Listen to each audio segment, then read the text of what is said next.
This is the screen you'll find as you start it up. If you're on a phone, you'll see each panel separately rather than all three panels across. 1, 2, 3 here. And the first thing is just navigation is up here on the left hand side. You can see, you can choose your book and chapter, and it takes you right there. You can choose up here your text size, and it will adjust accordingly for the main screen there. And your versions here, either on device if you own the full version, or the online Bibles. If you don't, you can go here and go online. For instance, the Amplified Bible, and that brings it up online after it takes a second there.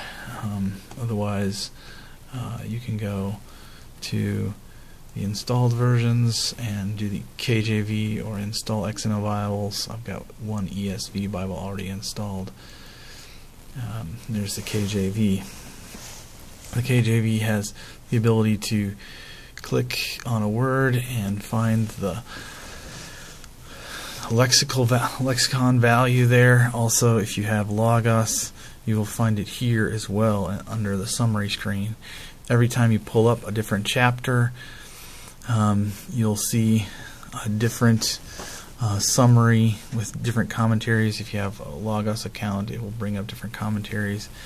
And on the phone version, these verses don't look like that. They're better looking, but you can see that. Also, you have the search ability. You can search any Bible based on a word, except for the Net Bible.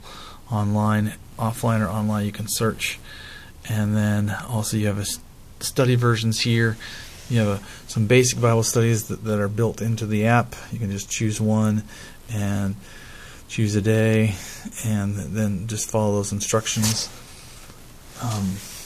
Otherwise, you have the ability with a paid version also to create an online version, online Bible study. You can have other people join. If somebody else has created it and they give you the name of the Bible study, you can click join, enter your name, enter the name of the Bible study, and join. Or if you know it and you're just rejoining from a new device, you can click that as well. Going back here, also, if you have current Bible studies you're involved in, you can click those and see which ones are going on. Obviously, I'm doing a lot of beta work on this, but you can, for instance, click one of these. It brings up who's online and what different people's responses have been, and then you can even add your own down here at the bottom by just clicking yes, and then, for instance, saving this one. Save to journal, save to send to community, or send to Bible study. This would be send to Bible study, and then it shows up down there at the bottom. With this screen over here, you have the ability to both sync your journals with Toodle-Doo. It gives you a chance to sync it online. Also, if different chapters, for instance, have community notes, you can click this button here and it'll bring up any community note that's online. Your journals, if you have any, are down here, and it will bring up that journal down here at the bottom. You can then sync it or edit it or whatever, and then save it back again using this. Also, you can share what you have via on Android via that icon there, and you can share scripture via that icon there.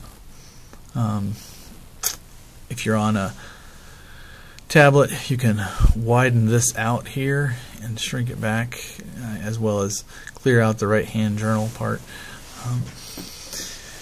And it generally gives you the ability to do different things here.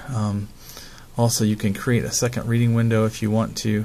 For instance, compare the ESV and the King James.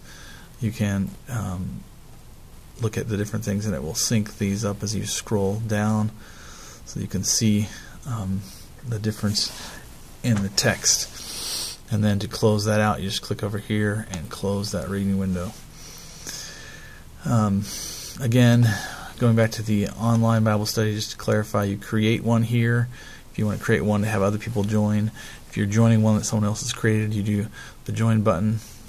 If you have, you can even get out of Bible studies by clicking end, and it'll just get rid of your, not get rid of the Bible study, but get rid of your reference to it, so you're not looking at it again. Also, you can also just close out that pop-up window. So that gives you the basic operation there. Again, you can go also left and right, and using those, or even the previous chapter or next chapter buttons.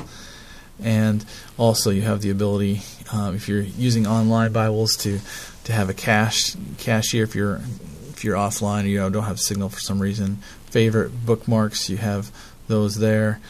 And also, if you want to do a Bible reading program, you can set it up and then also follow it and jump to it as it comes.